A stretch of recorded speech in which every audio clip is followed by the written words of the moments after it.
Developing now, we are awaiting a judge's ruling that could decide whether the state's education department will continue to exist as it is or whether it will dramatically change. Governor Mike DeWine wants to overhaul the department and put control over it in his hands.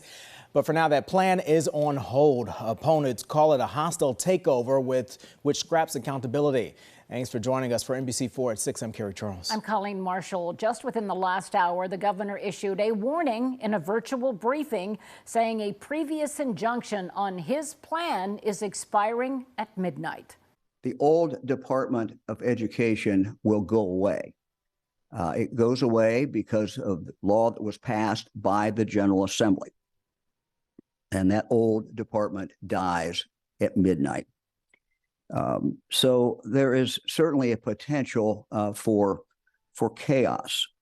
NBC4's Natalie Fahmy was in court today for what turned out to be a marathon hearing on whether and how long to continue to delay that planned overhaul. So, Natalie, where do we stand at this hour?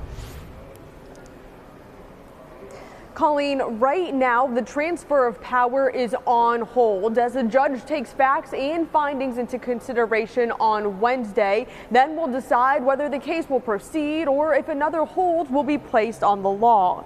The law in question was passed as the state budget at the end of June. The legislation overhauls the Department of Education and creates a new Department of Education and Workforce. Currently, there's a 19-member state school board, of which 11 members are elected by the people and 8 appointed by the governor. But under the new law, the governor will select a director for this department, and most of the powers of the State Board of Education will be transferred to the new department and director. The school board handles things like state report cards, evaluating curriculum, and policy implementation.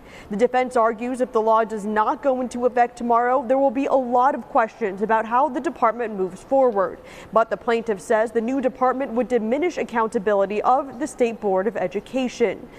Now, each side has to submit facts and findings to the magistrate who is presiding over the case by Wednesday at noon before a decision can be made, at which point a decision will likely be made and the current temporary restraining order on the law expires on Thursday. Local for you in Franklin County, I'm Natalie Fahmy, NBC4.